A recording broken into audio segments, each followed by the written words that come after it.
रियासत जम्मू कश्मीर भारत का ताज है। इस ताज में जड़े हीरे जवाहरात का हम अगर बगौर जायजा लें और बिल्कुल ऊपरी सिरे से रियासत के मुख्तलिफ इलाकों की सैर शुरू करें तो यकीनन हमारे कदम सबसे पहले लद्दाख में पड़ेंगे। सोनमर्ग के ऊंचे ऊंचे पहाड़ों के दामन में हम आगे बढ़ने लगे तो धीरे धीरे सड़क ऊंची होती गई। लद्दाख की तरफ आते हुए सोनमर्ग से हम पहले करगिल पहुंच गए। करगिल 2740 मीटर की बुलंदी पर दरियाए सुरु के किनारे वाक़ है। करगिल में मुसलमानों की आबादी का तनासुब खासा है। आम सहूलियात की फराहमी भी हमें अंदाजा हुआ यहाँ ठीक ठाक है। यूं तो करगिल के इस बड़े बाजार को देखकर आइडिया मिल जाता है कि अभी इम्प्रूवमेंट की कितनी गुंजाइश बाकी है। फिर भी हालिया कोशिशों से जदीद दौर के कुछ नक्श जरूर पड़े हैं यहाँ। हाँ, एक नजर इधर को पड़ी तो दिल ने कहा कुछ चीजें ना ही बदलें तो अच्छा। तरक्की लाजमी है लेकिन कुछ रिवायत का हक भी है हम पर। यही सोचते सोचते हम आगे बढ़ने लगे।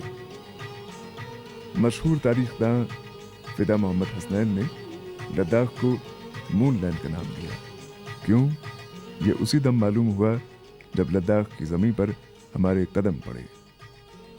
हजारों मीटर की बुलंदी पर कुछ रेगिस्तान, कुछ पहाड़ की शक्ल लिए ये जमीन चांद की धरती ही तो लगती है। ले बुद्धिस्ट अकीदे, बुद्धिस्ट रिवायात और बुद्धिस्ट तर्ज जिंदगी का एक ऐसा दिलचस्प मरकज है कि यहाँ की फिजा के रोम रोम में बुद्धिज्म का फलसफा घुला मिलता है। बौद्ध अकीदे की रोशन मीनारें, मॉनेस्ट्रीज और गुम्पे लेक के तूलो अर्ज में मौजूद हैं। बुद्धिज्म का जो रूप लद्दाख में अपनाया गया है उसे वज्रयान कहते हैं। गुम्पों के अंदर जाते ही सुकून जैसे खुद ब खुद दिल में घर कर जाता है। यूं तो बेशतर गुम्पों का माहौल करीब करीब यकसा लगता है, जैसे गौतम बुद्ध की मूर्ति, उनकी जिंदगी के तजर्बात, उनके मुख्तलिफ रूप और बौद्ध अकीदे के नुमाया पहलू बयां करते थनके, तिब्बती आर्ट से सजी दीवारें और छत वगैरह आपको हर गुम्पे में, हर मोनेस्ट्री में मिलेंगे। लेकिन बारीक बीनी से फर्क का अंदाजा भी होता है। अब हम चूंकि हम जो ट्रिप पे आए हैं लिहाजा बारीकियों पर ज्यादा ध्यान ना ही दें तो अच्छा। लद्दाखी फितरतन मिलनसार हैं। लेह बाजार में घूमते हुए भी लद्दाखियों के मासूम से मुस्कुराते चेहरे देखकर इनके खुशमिजाज होने का पता चलता है। और किसी दुकान पर आप शॉपिंग के लिए जाएं, वहां भी लद्दाखी तबीयत की नरमी आपको कुछ न कुछ खरीदने के लिए मजबूर करेगी। लेह में ये शांति स्तूपा हर शख्स को अपनी तरफ फौरन मुतवज्जे करता है। अपने दूधिया सफेद रंग और खूबसूरत स्ट्रक्चर के बायस शांति स्तूपा जापानियों के जरिए 1989 में तामीर किया गया। दरअसल अमन का पैगाम फैलाने के लिए जापानियों ने जो पीस पगोड़ाज दुनिया के मुख्तलिफ हिस्सों में तामीर किए, ये उसी सिलसिले की कड़ी है। शांति स्तूपा चूंकि ऊपर पहाड़ी पर बना है और यहाँ चढ़ के आना हर एक के लिए आसान नहीं, लिहाजा आप चाहें तो जीप के जरिए सड़क के रास्ते आ सकते हैं। हम तो सीढ़ियों से ही ऊपर आए। अंदर पहुंचे तो नजरें मिली शांति के पैगंबर बुद्ध की मूर्ति से और ऐसी कई और अलामतों से जो अमन का दर्ज देती रही हैं। शांति, सुकून लद्दाख के माहौल का खासा है। एक ऐसी खूबी है जो लद्दाखियों के रहन सहन में रच बस गई है। लद्दाख पहली नज़र में एक बड़ा पथरीला रेगिस्तान लगता है भी, पर दरियाए सिंध की रवानी का शोर और हरियाली के दिलकश खाके यहाँ की पीसफुल जिंदगी के रंग को दोबारा करते हैं, जिसकी तासीर इंसान ही नहीं जानवरों को भी छू जाती है। यूं कि इंसान और जानवर में एक मज़ेदार रिश्ता कायम होता है, जिसमें जानवर इंसान की कई ज़रूरियात पूरी करता है और इंसान से तवक्को करता है देखभाल की, कंजर्वेशन की। हम जो घूमने के लिए निकल पड़े हैं, रास्ता दिखाता है एक ऐसी जगह का जहां ये प्रैक्टिकली हो रहा है, बिल्कुल हमारी रियासत में। ये है दाचीगाम नेशनल पार्क। श्रीनगर से तकरीबन 22 किलोमीटर दूर है। वैसे है नहीं, कभी थी। श्रीनगर अब इसके बहुत नजदीक आ गया है। शहर इस तेजी से फैल रहा है कि मकान अब इसकी दीवारों के साथ बनने लगे हैं। अर्बनाइजेशन की रफ्तार यूं ही बढ़ती रही तो शायद एक दिन ये पार्क बस्तियों के बीच में आ जाएगी। नेशनल पार्क का दर्जा इसे बुनियादी तौर पर कश्मीर डेयर यानी हांगुल की वजह से मिला, जो दुनिया में और कहीं नहीं पाया जाता। आज से 50 साल कबल तक ये जगह शिकारगाह कहलाती थी। यहाँ हजारों साल पहले इंसान पेट की आग बुझाने के लिए शिकार करता था। फिर तफरीह के लिए राजे महाराजे, उनके मेहमान और शहर के रईस और जागीरदार बाकायदगी से यहाँ शिकार के लिए आया करते थे। अंग्रेज साहब भी यहाँ से बेजुबान जानवरों की बेशुमार ट्रॉफीज ले चुके हैं। सबसे बड़ा शिकार खूबसूरत कश्मीरी हिरन यानी हांगुल था। हांगुल कभी इतनी कसरत से पाए जाते थे कि सर्दियों में खुराक की तलाश इन्हें आसपास के देहातों में भटका देती थी, जहां गांव वाले उन्हें पकड़कर ज़िबा कर लेते थे। जंगली हयात और माहौलियाती तवाज़ुन के बारे में जागृति आने लगी तो हांगुल की नस्ल बचाने के लिए दाचीगाम को रख या रिजर्व और इसके बाद नेशनल पार्क का दर्जा मिला।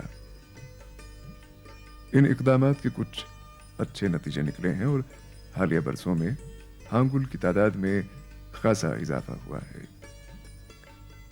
इस वक्त दाचीगाम में अच्छी तादाद में हांगुल मौजूद हैं।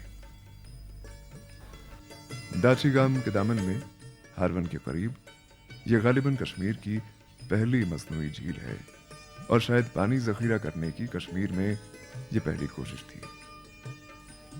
कश्मीर में लोग इसे सरबंद कहते हैं और गुज़िश्ता सदी के शुरू में श्रीनगर को नलों के जरिए पीने का पानी फराहम करने की गर्ज से बांध बनाकर यहाँ ये ज़ख़ीरा आब तामीर किया गया था।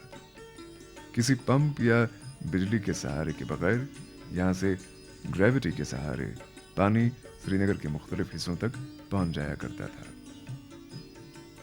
अगरचे शहर की मौजूदा ज़रूरियात कई 100 गुना बढ़ गई हैं और मुकाबलतन बहुत बड़े प्रोजेक्टों के जरिए अब शहर को पानी फराहम किया जाता है, लेकिन हारवन सरबंद का पानी अब भी श्रीनगर के कई इलाकों की ज़रूरत को पूरा करता है और सबसे बेहतर पानी यही माना जाता है। हारवन सरबंद के किनारे पर तामीर किया गया ये पार्क मशहूर मुगल बागात की कतार में शामिल होने की कोशिश कर रहा है, लेकिन निशात और शालीमार का मुकाबला कहाँ कर पाएगा। हाँ, हारवन की एक तारीखी अहमियत है। हारवन सरबंद से शहर की तरफ जाने वाली इस नहर को शराब कुल या शराब की नहर का नाम मिला। दाचीगाम शहर से दूर वाक़ है। पार्क से रुखसत होने के बाद हमने शालीमार बाग का रास्ता पकड़ा। जहांगीर ने जब ये बाग अपनी मलिका नूरजहां के लिए तामीर करवाया था तो डल के किनारे पर वाक़ था। अब डल इससे तकरीबन आधा किलोमीटर दूर हो गया है। पानी का ये हिस्सा वक्त गुजरने के साथ साथ ज़मीन में तब्दील होता गया। चूंकि डल को शालीमार बाग तक वापस ले जाना मुकाबलतन मुश्किल था, इसलिए चंद साल पहले शालीमार को डल के मौजूदा किनारों तक वुसअत देने का मंसूबा तैयार किया गया। इसके लिए ये सारी ज़मीन हासिल करने के इक़दामात भी किए गए, लेकिन मंसूबे पर फिर काम क्यों रुक गया, ये बताने के लिए कोई तैयार नहीं।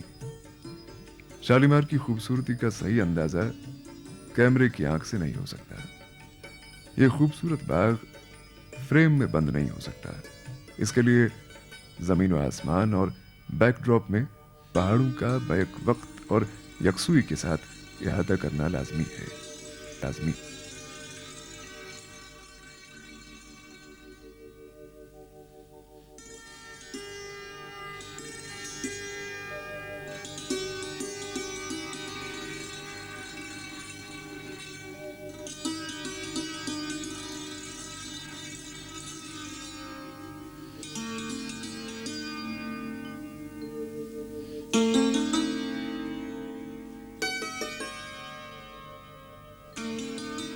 बाग की बारादरियों, दीवारों और चबूतरों की वक्त वक्त पर मरम्मत होती रही है, लेकिन इनका बेशतर हिस्सा और इनका शक्ल वही है जो पहली तामीर के वक्त थी।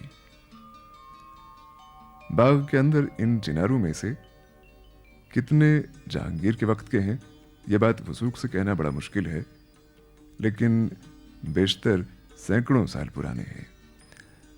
बाग का ये ऊपरी हिस्सा मुगल शहनशाहों और उनकी मलिकाओं के लिए मखसूस था, और ये बारादरियां भी उन्हीं की खातिर तामीर हुई थीं।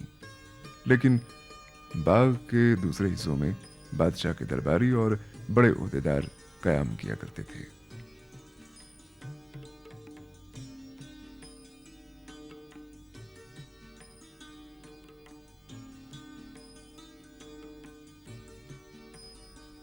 डल के किनारे शालीमार से 3 किलोमीटर की दूरी पर वाक़ है निशात बाग। ये बाग मुगल गवर्नर आसिफ खान ने 1636 में तामीर करवाया है। कहते हैं कि शाहजहां को बाग की खूबसूरती ने पहली ही नज़र में मोह लिया और उसने इशारों किनायों से आसिफ खान को यह बता दिया कि वो निशात बाग को हासिल करना चाहता है। आसिफ खान निशात बाग को छोड़ना नहीं चाहता था, इसलिए जानबूझकर अनजान बन गया। शहनशाह को अपने गवर्नर और अपनी मलिका मुमताज महल के वालिद की ये अदा बहुत नागवार गुजरी और उसने बाग के लिए पानी की सप्लाई बंद कर दी। शहनशाह के इस फैसले ने आसिफ खान को बहुत मगमूम कर दिया। आसिफ खान के एक वफादार नौकर से ये देखा न गया और शहनशाह के हुक्म की परवाह न करते हुए उसने पानी का रुख बाग की नहर की तरफ मोड़ दिया। आसिफ खान ने अपने वफादार नौकर को बादशाह की हुक्म अदूली की पादाश में निकाल दिया, लेकिन खुद शहनशाह ने जब सारा किस्सा सुना तो इस नौकर को अपने आका के साथ वफादारी के सिले में इनामात से नवाजा।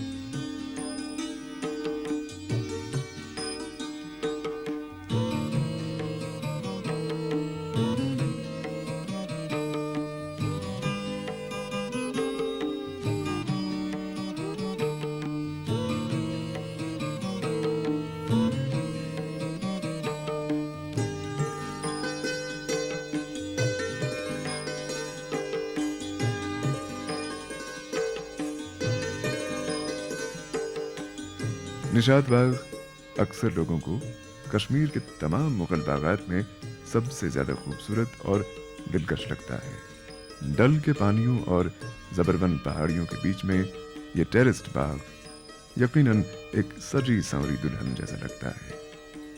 कहते हैं कि निशात की सुबह खासतौर पर खूबसूरत होती है, जब इसके पेड़ों पर आबाद परिंदों की मौसीकी और सूरज की रोशनी डल की लहरों को जगाती हुई महसूस होती है। मुगलों के दौर में झील डल के गिर्द 600 बागात थी। आज इनमें से सिर्फ शालीमार, निशात और चश्मशाही के बागात मौजूद हैं। चश्मशाही के मुगल बागात से पहले हम इसके साथ वाक़े नेहरू बॉटनिकल गार्डन और जम्मू कश्मीर फ्लोरिकल्चर महकमे के कट फ्लावर फार्म को एक नज़र देखेंगे। रियासती हुकूमत कौमी और आलमी सतह पर कट फ्लावर्स के बढ़ते हुए कारोबार को देखते हुए कश्मीर में इस सनत के फ़रोग़ के लिए टेक्नोलॉजी मिशन और दीगर मरकज़ी और रियासती स्कीमों के तहत कई सहूलियात और मुराद फराहम कर रही है। मकसद ये है कि 50 अरब डॉलर की इस सनत में भारत का हिस्सा बढ़ाने में मदद मिले। हमने पॉली हाउसेस जैसे ग्रीन हाउसेस बनाए, कुछ कोल्ड स्टोरेज का इंतज़ाम किया हमने, या हमने कुछ बाहर जो हम देख रहे हैं वही सिस्टम हमने इस साल शुरू किया हुआ है यहाँ। तो इस सिलसिले में बहुत ही फ़र्क पड़ेगा और हम हमारे जो ग्रोवर्स हैं उनको भी हम इंशाल्लाह इसका फ़ायदा देंगे, उनको जर्म प्लांट सीड देंगे और उनको कुछ हम ऐसी चीज़ें देंगे जो उनके लिए बहुत ही अच्छी होंगी। कश्मीर की ज़मीन आला क्वालिटी के कट फ्लावर उगाने के लिए ख़ास तौर से मौजूद है और इसका सबूत हमें इस सरकारी फॉर्म से मिलता है। कश्मीर का फूल नेशनल मार्केट में सबसे अच्छा है। जहाँ तक सीजन्स का ताल्लुक है, यहाँ मौसम की जो तब्दीली है या मौसम का जो रुझान है, हमारे पास 4 मौसम है। तो 4 मौसम में देखिए आप कहीं भी कुछ भी उगा सकते हैं और यहाँ के मामूली चीज़ आपको बाहर दूसरी स्टेट्स में बहुत अच्छी बिकती है। लेकिन सबसे एक अहम रोल हमें अदा क्या करना है कि इसको हमने उस लेवल पे लाना है जहाँ इसको अच्छी कीमत मिल जाए और इसकी क्वालिटी जो है वो दूसरों से अच्छी रह जाए। नेहरू बॉटनिकल गार्डन में सिर्फ गुलाबों की 1400 से ज़्यादा अक़साम हैं। इसके अलावा सैकड़ों दूसरे पेड़ पौधे हैं जिनमें किस्म किस्म के फूल खिलते हैं या जो आराइश के लिए लगाए जाते हैं।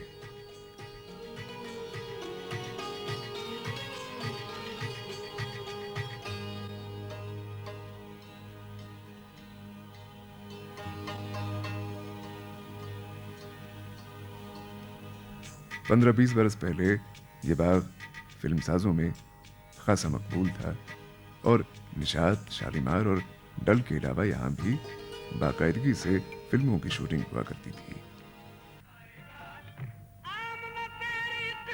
डल के एक किनारे पर मुगलों के बागात हैं तो दूसरी तरफ कश्मीर का रूहानी मरकज यानी दरगाह हजरत बल। ये कश्मीर की सबसे अहम दरगाह और लाखों लोगों की अकीदत का मरकज है। रोज यहाँ रियासत जम्मू कश्मीर के मुख्तलिफ कोनों से ही नहीं बल्कि मुल्क और बैरून मुल्क से भी लोग हाजिरी देने के लिए पहुंचते हैं।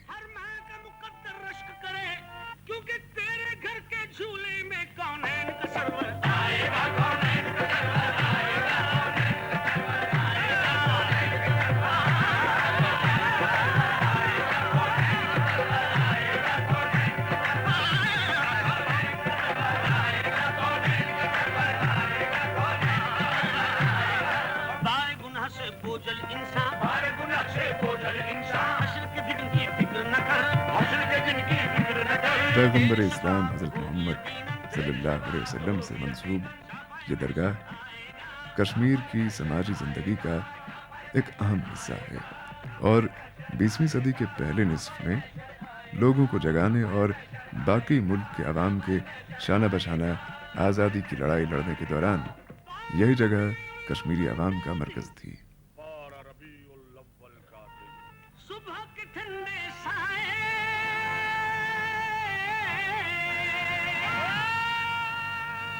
वादी कश्मीर की सैर अधूरी रहेगी अगर हम आपको तुलमुला न ले जाएं, जहां कश्मीरी हिंदुओं का सबसे मशहूर तीर्थ स्थान है। ये जगह रेगनिया स्थापन और खीर भवानी के नाम से सिर्फ जम्मू कश्मीर में ही नहीं बल्कि पूरे मुल्क में और मुल्क से बाहर भी मशहूर है। हर साल ज्येष्ठ अष्टमी को यहाँ मेला लगता है, जिसमें हजारों की तादाद में यात्री शिरकत करते हैं। ये यात्री जम्मू कश्मीर के मुख्तलिफ इलाकों से और मुल्क की दीगर रियासतों से यहाँ पहुँचते हैं। मेले की खुसूसियत यह है कि पूजा सामग्री और यात्रियों की दूसरी सहूलियात तकरीबन कुल्ली तौर पर मकामी मुसलमान आबादी फराहम करती है। लोगों का अकीदा है कि इस तीर्थ स्थान के तालाब का पानी रंग बदलता रहता है और इसके बदलते रंग आने वाले वक्त के बारे में चेतावनी देते रहते हैं। तारीखी हवालों के मुताबिक यह स्थापन रामायण के दौर से लोगों की अकीदत का मरकज रहा है, लेकिन एक लंबे अरसे तक ये पानी के अंदर डूबा रहा। दूसरी बार आज से तकरीबन 1000 साल पहले एक ब्राह्मण कृष्ण पंडित ने खुद देवी की रहनुमाई की बदौलत इस मंदिर को ढूंढ निकाला। इसके बाद 14वीं या 15वीं सदी में इसे फिर नुकसान पहुंचाया गया। मौजूदा तामीरात का सिलसिला 1912 में महाराजा प्रताप सिंह के हाथों संगमरमर के छोटे से मंदिर से शुरू हुआ और आज यहाँ एक बहुत बड़ा मंदिर कॉम्प्लेक्स उभर आया है।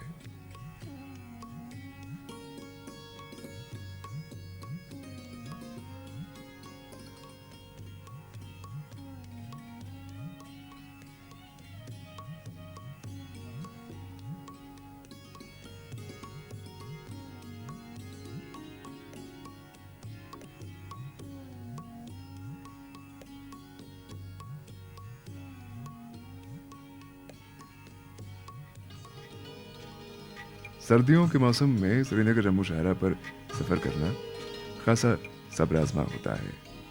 हमने जब कश्मीर से जम्मू की तरफ रफ्ते सफ़र बांधा तो पूरी वादी में बर्फबारी हो रही थी।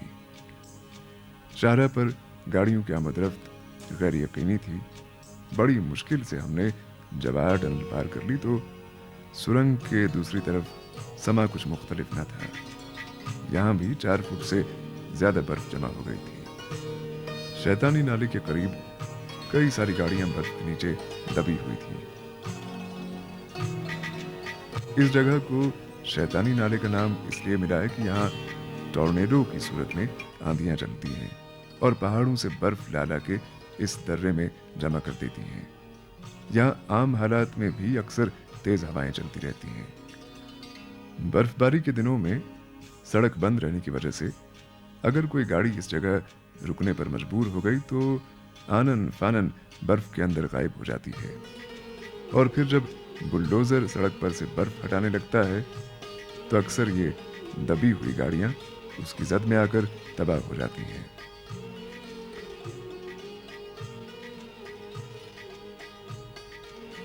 श्रीनगर जम्मू शाहरा पर अगर सरहदी सड़कों की तंजीम के जवान और अफसर मुसलसल काम न करें तो इस पर गाड़ियों की आमदरफ्त मुमकिन नहीं होगी।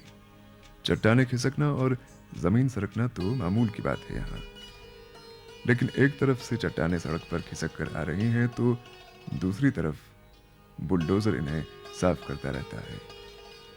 इस तरह वादी कश्मीर को बाकी मुल्क के साथ मिलाने वाली ये सड़क चलती रहती है। सड़क के साथ साथ कई मील तक दरियाए चनाब दावत नजारा देता है। इसका गरजता हुआ नीला पानी आंखों को ठंडक तो पहुंचाता है ही, लेकिन 10,000 मेगावाट बिजली पैदा करने की सलाहियत भी रखता है। इस दरिया पर सलाल प्रोजेक्ट के जरिए कई साल से 600 मेगावाट बिजली हासिल की जा रही है। बगलियार और दुलहस्ती के 2 बिजली घरों की तामीर भी तेजी से जारी है और मजीद कई बिजली घरों के लिए सर्वे किया जा रहा है। बानिहाल के बाद पत्नी टॉप जम्मू श्रीनगर शाहरा का सबसे ऊंचा मकाम है। पिछले 15 वर्षों के दौरान पत्नी टॉप ने एक टूरिस्ट डेस्टिनेशन के तौर पर अपनी जगह बना ली है। मौसम गर्मा में तो भीड़ लगी रहती है यहाँ, लेकिन सर्दियों के दिनों में भी मैदानी इलाकों से लोग बर्फ का नज़ारा करने के लिए पत्नी टॉप को नज़दीक तरीन मकाम पाते हैं। इस साल तो रिकॉर्ड बर्फबारी हुई है, जिसकी वजह से कई इलाके कई हफ्तों तक कटे रहे।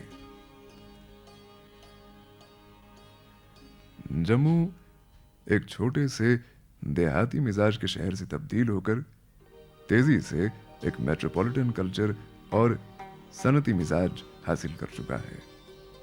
जम्मू मंदिरों का शहर कहलाता है क्योंकि किसी भी ऊंची जगह से इधर उधर नजर दौड़ाएं तो हर तरफ मंदिरों के कलश नजर आते हैं। आज ये कलश बड़ी बड़ी इमारतों के पीछे छुप गए हैं। बहुत कम शहर इस तेजी से अपना रूप बदलते हैं जिस तेजी से जम्मू बदल गया है और बदल रहा है। 20-25 साल पहले जम्मू में नहर के किनारे के सिवा घूमने फिरने की कोई जगह न थी और कोई बड़े होटल भी नहीं थे।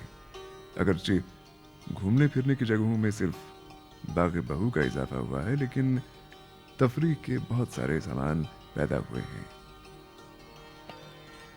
बाग बहू अपने तौर पर एक बड़ी अट्रैक्शन बन गया है और इस अट्रैक्शन को बढ़ाने के लिए इस बाग में मुसलसल तौर पर किसी न किसी नई कशिश का इजाफा किया जाता है। महकमा फिशरीज का ये एक्वेरियम इसी सिलसिले की ताज़ा तरीन कड़ी है।